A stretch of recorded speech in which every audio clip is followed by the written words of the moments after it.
It has been a tumultuous few weeks on Parliament Hill. A second non-confidence motion was introduced yesterday. MPs are now going to vote on this second motion on Tuesday.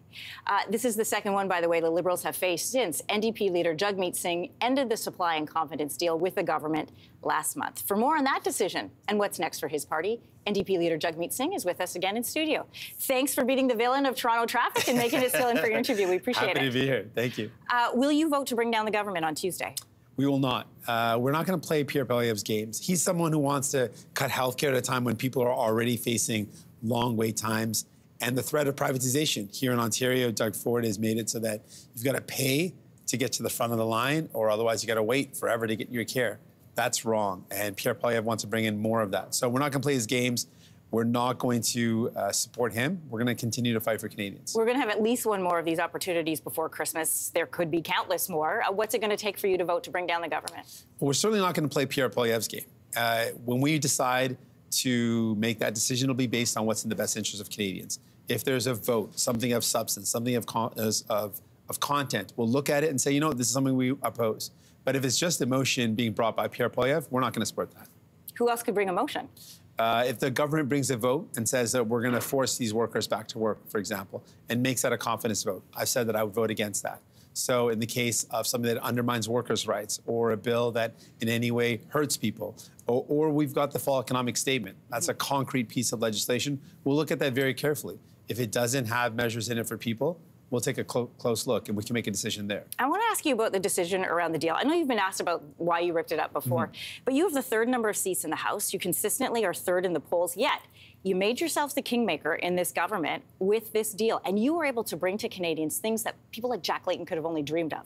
Dental care, pharmacare. Why'd you give up your leverage? Because the Bloc's moving in now. Yeah, well, I mean, it doesn't mean that we still can't fight for things on a vote-by-vote basis, but we had an agreement. You know, in politics, power is everything, and you handed over your leverage. Well, we still have leverage. If you look at the pandemic, a lot of the changes that we made happen were done not with an agreement, but going by vote to vote. And we can still do that.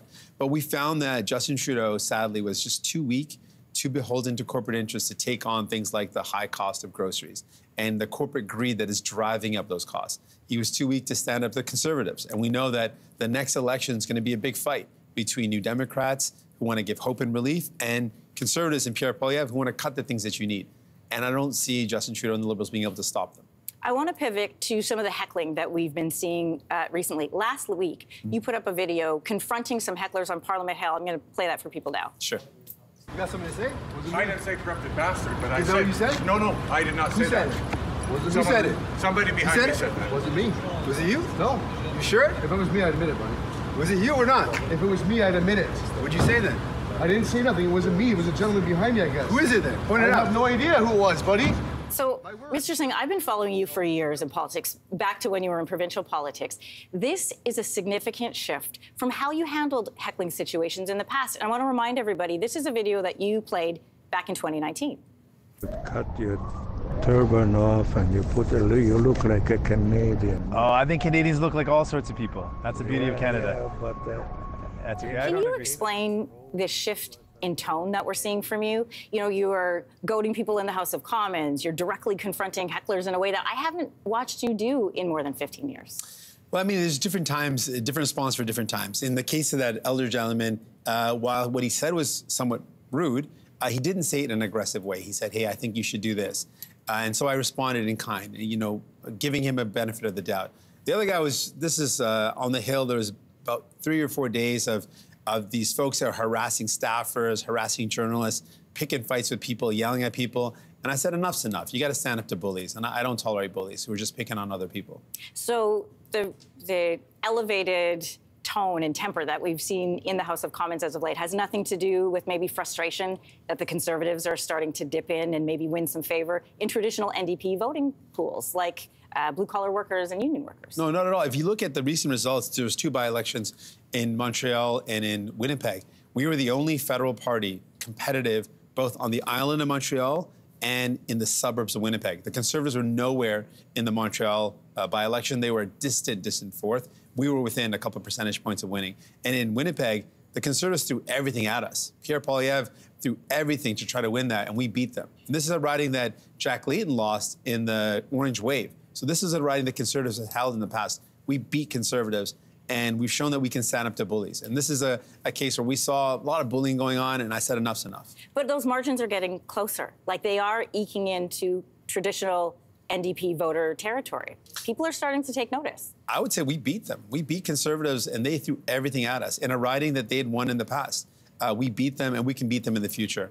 And I want folks to know that. If you're worried about the cuts that Conservatives are proposing, cuts to pensions, Pierre probably wants to cut people's pensions, cutting people's health care, we are the ones that can stand up to them. We can fight back, and we can win. How are you going to prove that to people, though, in the weeks to come when the Conservatives are also telling people we are the ones that can help you? Well, we know that what they're proposing, and I think it's important for Canadians to know. Pierre Poilievre's not hiding this. He wants to cut health care. He wants to privatize it entirely. He wants to cut pensions, and they've done that in the past. They want to do it again. So for seniors out there, for people who care about health care, for people who care about child care, he wants to cut that as well. Dental care that just finally is giving people the help they need, he wants to strip that away from people. And we want to provide relief and hope. I hope you can provide some clarity for me on something. I'm a real stickler for words, and you keep using the phrase Conservatives helping wealthy Canadians.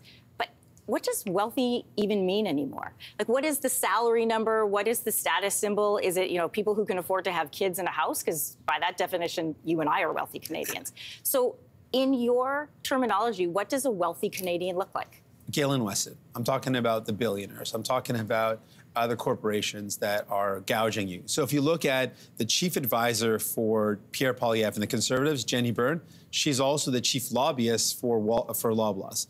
And for Loblaws, they want to not only jack up the price of your groceries, they own Maple. Maple, which is charging people $100 to see a doctor, and you've got to pay a subscription fee just to be on the list. That's what I'm worried about, that what Conservatives want to do is help out their buddies. They want to make profit off of people's pain. They want to jack up the price of your groceries.